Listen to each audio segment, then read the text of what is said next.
Olá, sejam todos muito bem-vindos ao Devaneios Filosóficos, o podcast que vai trazer reflexões do nosso dia a dia.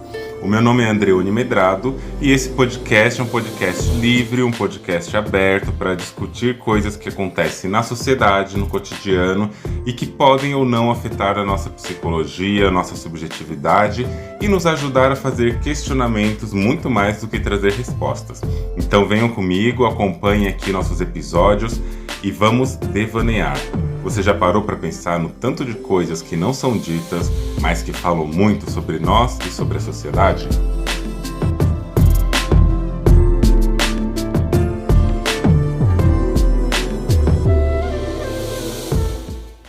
O que será que faz um repetidor de Wi-Fi? Você sabe o que faz o repetidor de Wi-Fi? A grosso modo, o repetidor de Wi-Fi é aquele lugar, aquela pecinha que a gente compra, que a gente tem ali no lugar central o modem, onde realmente vai sair o sinal de Wi-Fi, e o repetidor ele vai servir como algo que a gente coloca em cômodos um pouquinho mais distante, onde o sinal de Wi-Fi não chegaria. Então a gente encontra uma posição ali intermediária, posiciona e instala esse aparelho, e ao instalar o aparelho ele vai reproduzir aquele sinal que ele recebeu. Então ele vai pegar um sinal que não chegaria a uma certa distância e vai fazer aquilo funcionar. Por exemplo, instalamos o modem na sala de internet, ele tem um alcance que vai indo, passa por um cômodo, pelo outro, até que ele chega em um quarto. Só que ele não chega lá no outro quarto, no último quarto da casa. A gente vai então nesse caminho, vê um lugar mais acessível ali, instala ele de modo que ele consiga receber o sinal de uma qualidade boa, para ele transmitir e repetir o sinal até que o sinal chegue também lá no cômodo que antes não tinha. Então o que acontece? O sinal que está chegando lá, ele traz as mesmas possibilidades, não exatamente iguais, mas traz possibilidades que tinha lá no começo, no cômodo lá onde está o centro de distribuição de sinal, e ele vai levar essa informação para outros espaços. Então, o sinal de Wi-Fi chega nas redes. O que isso tem a ver com o tema de hoje, que é o homem negro, o sinal de repetição de Wi-Fi e o patriarcado? Algumas autorias, inclusive Franz Fanon, Grada Quilomba e eu também, vou dizer que não existe o homem negro. Não existe o homem negro, existe o negro. O símbolo de homem construído no patriarcado, no colonialismo, construído nessa noção de sociedade, nessa noção de dominação masculina, este homem, ele é branco, ele é cisgênero e é supostamente heterossexual. A gente viu isso no episódio de broderagem, né? Supostamente heterossexual, mas ele é homem, ele é cisgênero e ele é branco.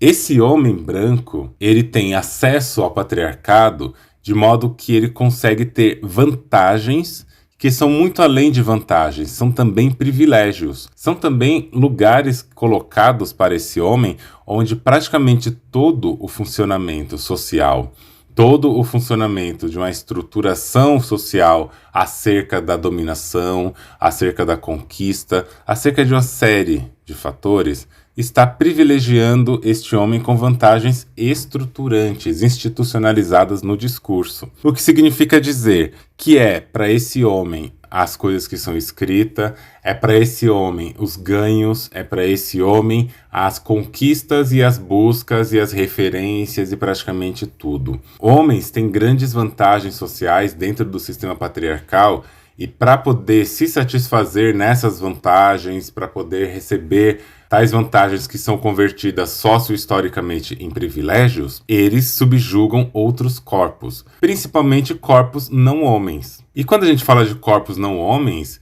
em geral vai se pensar mulher ou pessoas trans. Mas e se também esses corpos não homens incluírem corpos de pessoas negras, supostamente homens negros? O que quer dizer com isso? Quer dizer que o homem negro não existe?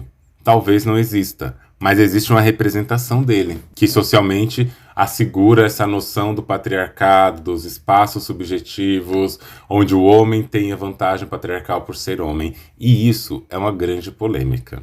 É uma grande polêmica porque quando a gente fala que homens negros não são homens, eles são negros, algumas pessoas podem dizer: tá, mas se eles não são homens, você acha que eles não recebem vantagens do patriarcado?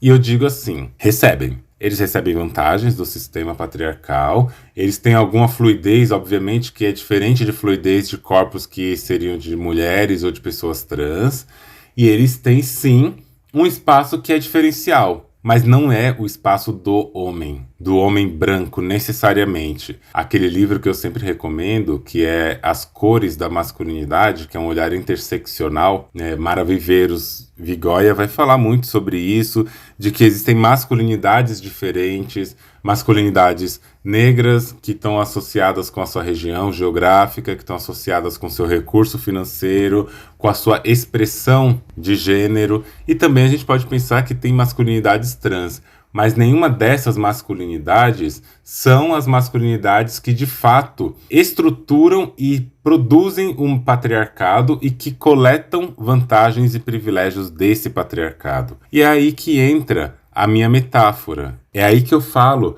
que o homem negro no sistema patriarcal, ele é aquele repetidor de Wi-Fi que vai fazer o sinal sair da branquitude, do patriarcado, do masculino cis branco, aquele mesmo sinal com aqueles mesmos códigos e condutas, com aquelas representações de discurso e de dominação e de tudo isso que envolve uma masculinidade hegemônica e que envolve, obviamente, uma masculinidade complexa e, não por acaso, violenta, agressiva, colonial. Estes homens negros, né, coloque aspas aí, estes homens negros, eles estão nesse lugar reproduzindo a noção de um repetidor de Wi-Fi. Por quê? Eles não são a branquitude, eles não são o patriarcado, eles não estão sob domínio do patriarcado, domínio assim, né? Eles não estão com o domínio do patriarcado, mas eles colhem frutos, de alguns frutos dessas ações, desses estados de transição nesse patriarcado, que é repetindo. Eles recebem o sinal, mas não quer dizer que eles usufruem dele. Eles recebem o sinal, recebem o discurso, recebem o aprendizado masculino, recebem noções e educações machistas e patriarcais e reproduzem isso em espaços que nem sempre a branquitude entra com poder e com ação direta. Até porque a gente está falando de uma branquitude hegemônica, a gente está falando de homens brancos, cis héteros, e também está falando de classe. A classe dominante, a classe masculina dominante, intelectual, burguesa e tudo, não está em todos os espaços. Elas não estão nas comunidades, não estão em espaços de igrejas pequenas e tudo mais. Elas estão em outros campos. Mas para que elas continuem estando lá, nós precisamos estar cá, estar aqui, estar longe. Nós precisamos estar separados porque a colonização, o processo do colonialismo, ele atua na produção das desigualdades. Atua produzindo essa desigualdade profunda. E aqui eu faço uma aspas porque esse barulho da serra tá aparecendo de vez em quando, né? Essa é a questão de gravar só. Mas vamos lá. Então, a desigualdade produzida pelo capitalismo, pelo neoliberalismo, pela escravidão e por todos esses processos socio-históricos é o que mantém a branquitude no lugar que ela quer estar. E nós precisamos entender que sem desigualdade social não existe o colonialismo. Ele não tem como ser igualitário para ninguém. Só que para manter essa desigualdade e manter o nós e os outros, a branquitude que se mantém enquanto um grupo precisa acessar outros espaços e nestes espaços reproduzir seu discurso, reproduzir suas práticas, suas dinâmicas e suas alterações.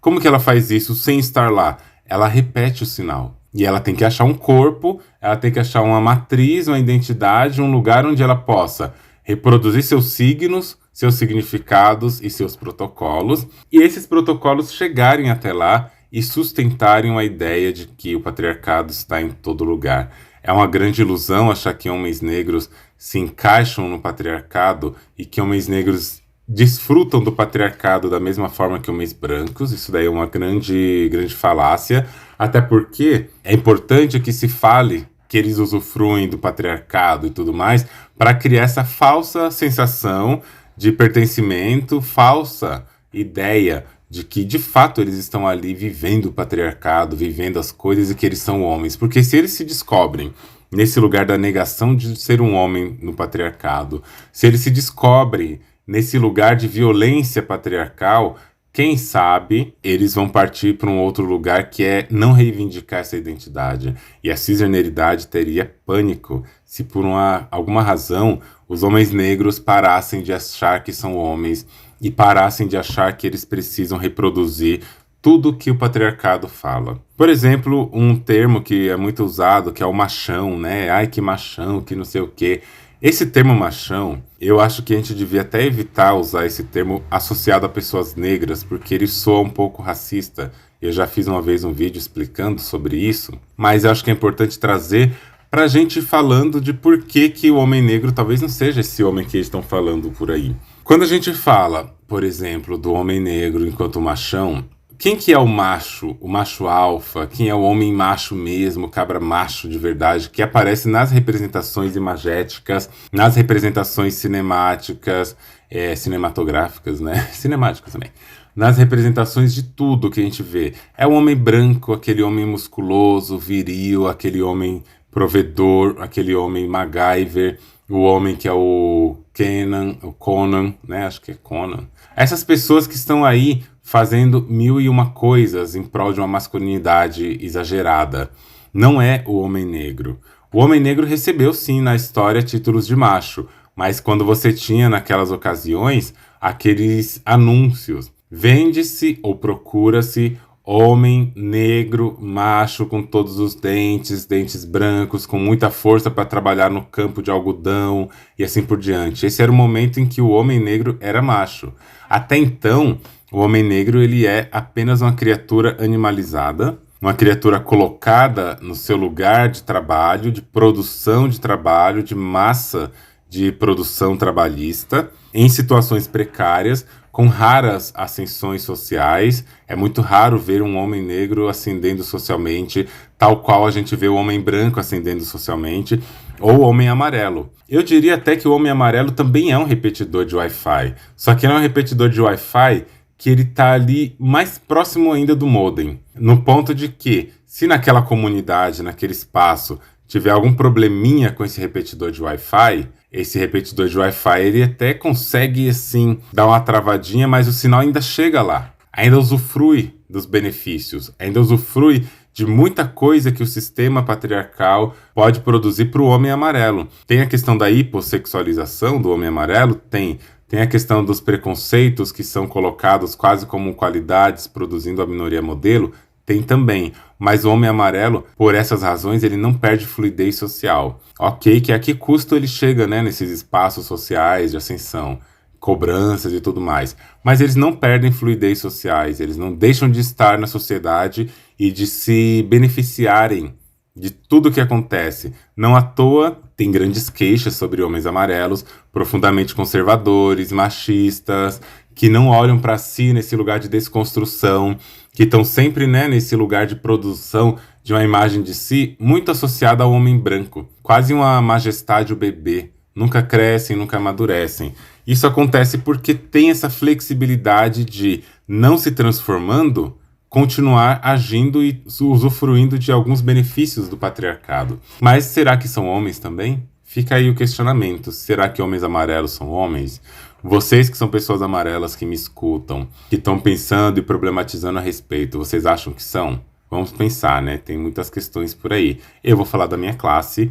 Não sou um homem, sou uma pessoa negra, mas já teve um período da minha vida em que eu socializei nesse lugar, que eu pensava muito a respeito de masculinidades e tudo mais. Eu sou uma pessoa não binária, mas me permite fazer esse trânsito entre esses movimentos e elaborar questões acerca disso.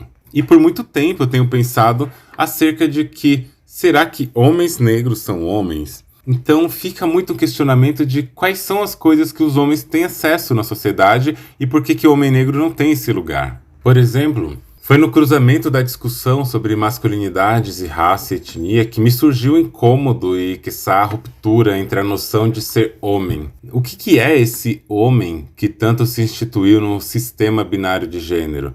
Quem é esse sujeito que opera as engrenagens patriarcais, que fomenta um mecanismo de opressão histórica? Eu me pergunto, é o homem negro? É o homem negro que está nesse lugar? Qual é o homem que se destaca nas relações de poder quando a gente está falando de fluxo social patriarcal? Quem é esse sujeito que realmente é enxergado pelo seu gênero e que por ele também é legitimado? Qual é o corpo que se encaixa no gênero homem e que a partir disso tem seus privilégios assegurados? Minha pergunta é o homem negro que está nesse lugar de segurança, de legitimidade e de fluidez? Não tem como a gente negar que o sujeito negro, a pessoa negra, ela está rodeada pela dinâmica racial que desumaniza esse corpo desde o seu primeiro momento de tentativa de fluidez pela sociedade. E isso acontece, a gente sabe, por várias maneiras. Entre elas, ou se atribui um papel de agressividade, de selvageria, ignorância, ou seja, se bestializa essa pessoa, ou então transforma essa pessoa em patéticas, figuras acríticas de entretenimento, de humor para pessoas brancas, infantilizando então essa personagem. Ou então, o que quer dizer? Ou a pessoa é animalizada, é destituída de uma humanidade, ou ela é infantilizada, colocada no lugar de não saber o que está fazendo e ser uma brincadeira, um entretenimento. E até pode ser que questione o privilégio masculino do negro diante do machismo. Mas que privilégio é esse que lhe é dado pela manhã e que é furtado durante a noite? O tal privilégio masculino negro, talvez ele respingue entre pessoas pretas, mas só talvez. Não é difícil notar que basta estar ao lado de uma mulher branca ou amarela para que o suposto privilégio masculino do homem negro seja diluído. Ele é um homem protegido, que na companhia dessas mulheres tem alguma garantia, isso porque elas lhe oferecem isso. Eu tenho um texto no meu blog que chama A Psicologia da Palmitagem, convido à leitura. E eu quero dizer que o homem negro ele é legitimado a partir da branquitude, a partir de pessoas amarelas, a partir de um contexto que não é o homem negro, mas é um contexto que produz essa legitimidade. E também lembrar que o homem branco pode errar, pode pedir desculpas, pode se arrepender, estuprar e ainda sair inocentado. O homem branco ele pode atropelar uma pessoa na via com seu Porsche, pagar R$500 mil de fiança e oferecer R$1.500 para a família. O homem branco com a sua Mercedes pode atropelar um homem negro que está andando de bicicleta e ainda assim ser inocentado. O homem branco pode fazer atrocidades e falar que está em constante aprendizado. Está aprendendo o tempo todo. Mas esse suposto homem negro não goza dos privilégios de homem, tanto quanto se imagina ou se espera. Ele anda sozinho à noite, mas basta a polícia passar para que o seu privilégio de homem, entre aspas, privilégio, na rua à noite seja ameaçado e desfeito. Ele tem acesso ao mercado de trabalho? Não sei, né? Mas mesmo que tenha, basta um homem branco ou amarelo poder fazer sua função para que a vaga tenda para essas pessoas. Isso que é importante falar. Quem é que pode falar? Quem dá as ordens? Quem segura a batuta na orquestra patriarcal do Ocidente? Não são as mulheres, não são as travestis, não são as pessoas não binárias, transmasculinas, homens trans, mulheres trans, não são essas pessoas. E também não são os homens negros, mas os homens brancos, em sua essência. E bem como aqueles não negros e não indígenas que, embora racializados em determinados contextos, possuem uma passabilidade branca, talvez esses tenham acesso temporário. E o modelo ocidental de homem, é importante que seja dito, é branco. Onde esse modelo não existe, o gênero opera por vias distintas e não necessariamente binária. E aí eu retomo.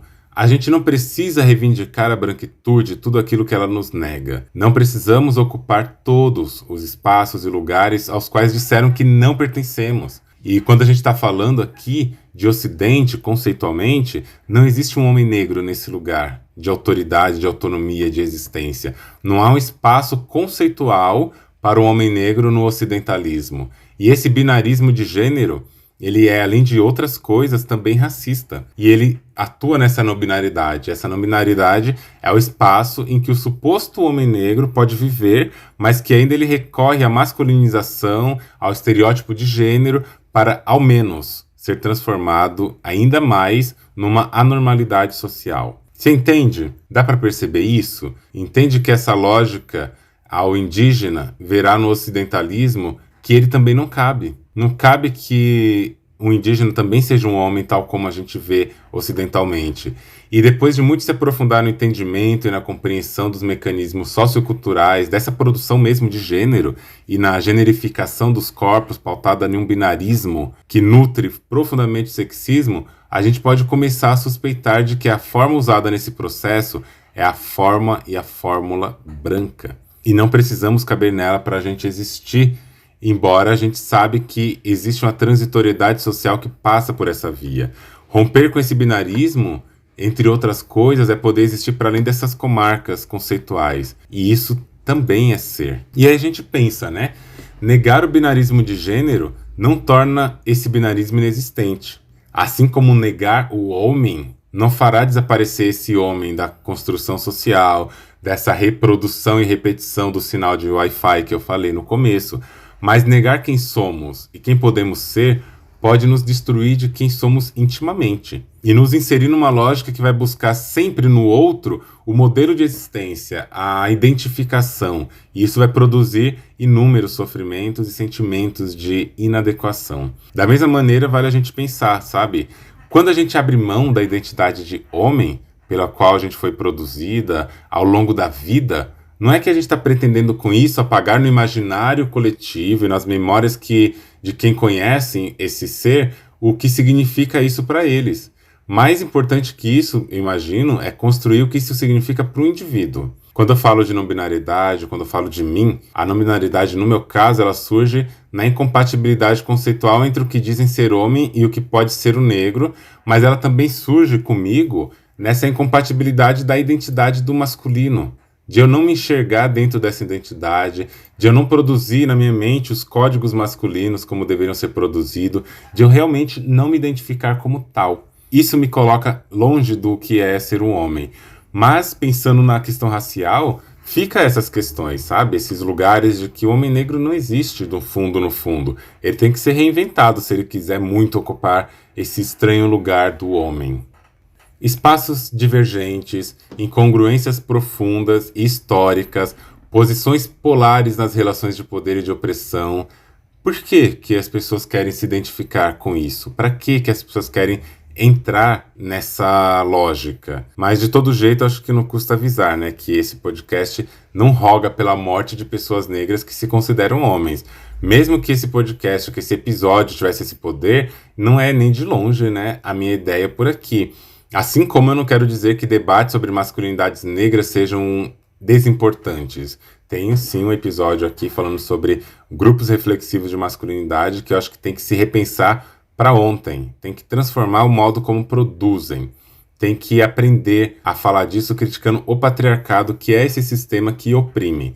E acima de tudo, que não quero que a gente fique nesse lugar de um debate frio. Eu quero dizer que, se não debatermos, nós seremos pessoas abatidas. Seremos encaixotadas em ambientes, em conceitos que sequer entendemos muito bem e nos quais talvez a gente nem cabe enquanto gente. Inventa-se o termo homem e esse termo é branco. O negro veio por oposição contextual conceitual. E é daí que surge a opressão sobre seus diferentes, inventando-se, por exemplo, a mulher universal, que a gente sabe como ela é também. Foi instituído esse polo de binaridade, biopsicossocial, homem, mulher, pênis, vagina, poder, submissão. E aí que a gente sabe que o patriarcado estende seus tentáculos, ou seus sinais de Wi-Fi, se quiser usar a metáfora, para ajudar na mão de obra.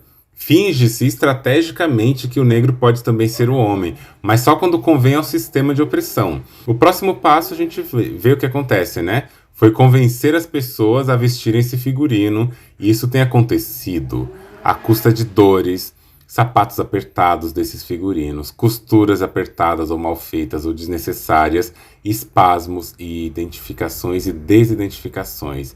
Mas a gente pode ser mais que isso. A gente pode ir para além do binário homem-mulher, homem-negro. Isso aí é uma construção simbólica que vai querer posicionar o homem negro nesse lugar de que este homem negro deve servir ao patriarcado, mas não usufruir de como ele está. E que fique muito bem posicionada a minha crítica aqui, que eu não estou dizendo de modo algum que os homens negros não usufruem nada do patriarcado, logo eles não são machistas, logo eles não produzem violência de gêneros. Eu acho até que falta essa discussão entre estes homens negros, que é pensar o seu papel enquanto ser humano mesmo. Porque o racismo oprime, mata muitos homens negros, mas tem homens negros aí fazendo uma lógica totalmente esquisita de pensamento e interpretação, falando que deveria existir inclusive uma cota para homens negros.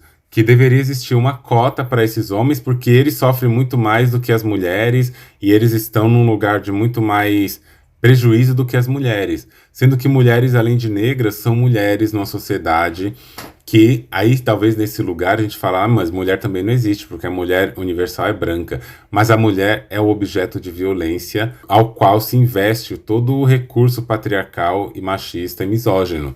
E esse recurso, e ser uma mulher, está longe de ser uma vantagem. Ser uma mulher branca é mais vantajoso, é menos desvantajoso do que ser uma mulher amarela, negra, indígena, do que ser uma travesti. Mas não quer dizer que é um lugar de segurança, né? Tá longe de ser um lugar de segurança. Portanto, se o homem repete, se o negro repete, se o corpo negro repete esse sinal de Wi-Fi, esse corpo negro também executa a função patriarcal que ele foi posto ali para executar. Ele pratica violência de gênero, ele pratica violência contra as mulheres, pratica essa desigualdade em várias relações. O homem negro ele passa a incorporar essa lógica também patriarcal, onde a mulher tem que servir o tempo todo. E de uma relação para outra, de relação em relação, o que ele vai fazendo, aprendendo e reproduzindo é posicionar a mulher nesse lugar de quê? De uma mulher que vai transferir os cuidados maternos para ele. Ele entra numa relação, ele entra num casamento e não enxerga a sua mulher como aquela mulher que merece uma atenção, um cuidado, a sua parceria de modo geral, né? Como alguém que merece um cuidado. Enxerga alguém que vai prover cuidados.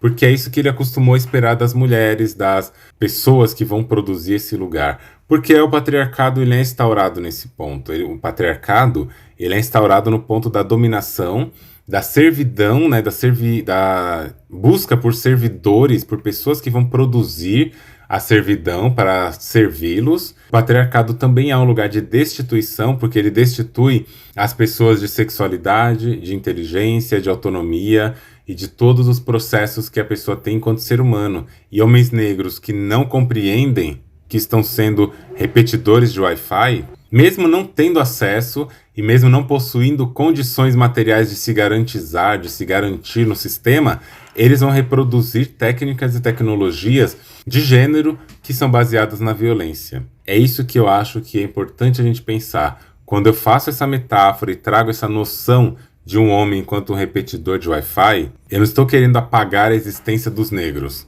Eu não estou querendo apagar a existência de corpos negros. Eu estou querendo chamar a atenção para estes corpos negros que, dentro de uma dinâmica de servidão voluntária, eles reproduzem boa parte dos comportamentos machistas e esses comportamentos são levados a consequências muito grandes. Eles terão consequências muito grandes, afetarão a vida de muitas pessoas, no caso de homens que se relacionam, de pessoas negras, né, que se relacionam com as mulheres, esses chamados homens negros, eles vão chegar lá e eles vão produzir sobre essas mulheres negras também, a violência nesses corpos. Homens negros também matam mulheres, homens negros também estupram, homens negros também têm esse lugar de autoridade e autoritarismo sobre os corpos não homens. E é isso que a gente precisa olhar. Por que tem que reproduzir esse sinal desse jeito? Por que a gente tem que refazer essa lógica patriarcal e essa lógica de dominação?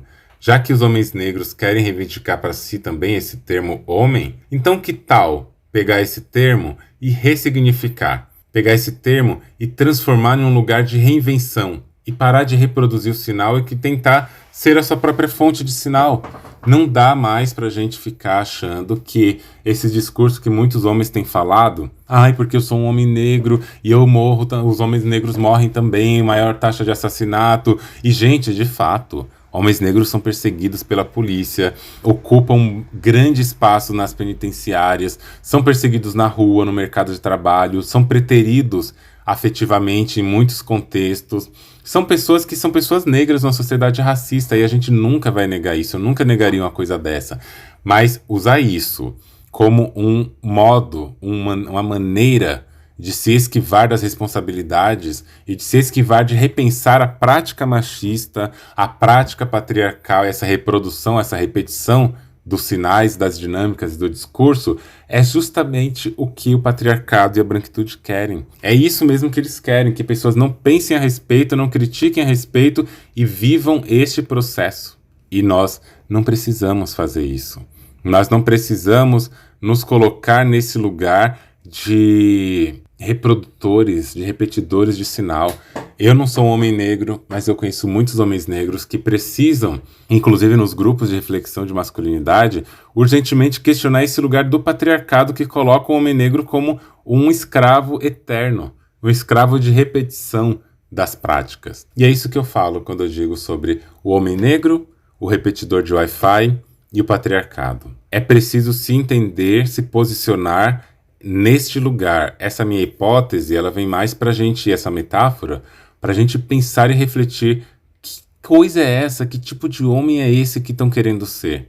Já que homem negro não é homem, ele é um negro. Ele tem que se entender nesse lugar e entender que por que tem que reivindicar esse espaço de autoridade, de violência que o homem patriarcal, cisgênero e heteronormativo tanto reivindica para si. Vamos repensar, vamos olhar para isso e vamos ver que sinal é esse que a gente está repetindo.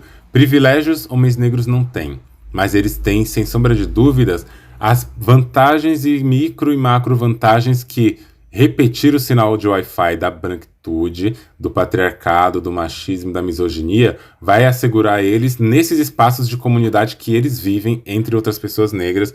E daqui a gente podia falar dessa noção de palmitagem, dessa noção de benefícios afetivos baseado na branquitude e no embranquecimento. Mas eu vou deixar isso para um outro episódio, um outro momento que eu quero muito discutir. Por enquanto é isso. Vamos pensar que sinal é esse que esses seres humanos negros estão repetindo? Você já parou para pensar? É isso por hoje, pessoal. Espero que vocês tenham gostado desse episódio. Lembrando que vocês podem seguir o meu perfil no Instagram, andreone.medrado, e você também pode seguir no Twitter, que tá andre1medrado. Vocês também podem enviar seus depoimentos, reflexões, críticas e sugestões no link que eu vou deixar aqui na bio, na descrição de cada episódio, de um formulário. Espero por vocês nos próximos episódios. E já não esquece, compartilhe esse podcast com alguém que você conhece, avalie esse podcast ali, porque isso nos ajuda a alcançar mais pessoas e ajuda também na nossa produção de conteúdo. Vejo vocês em breve e um grande beijo e até mais. Você já parou para pensar?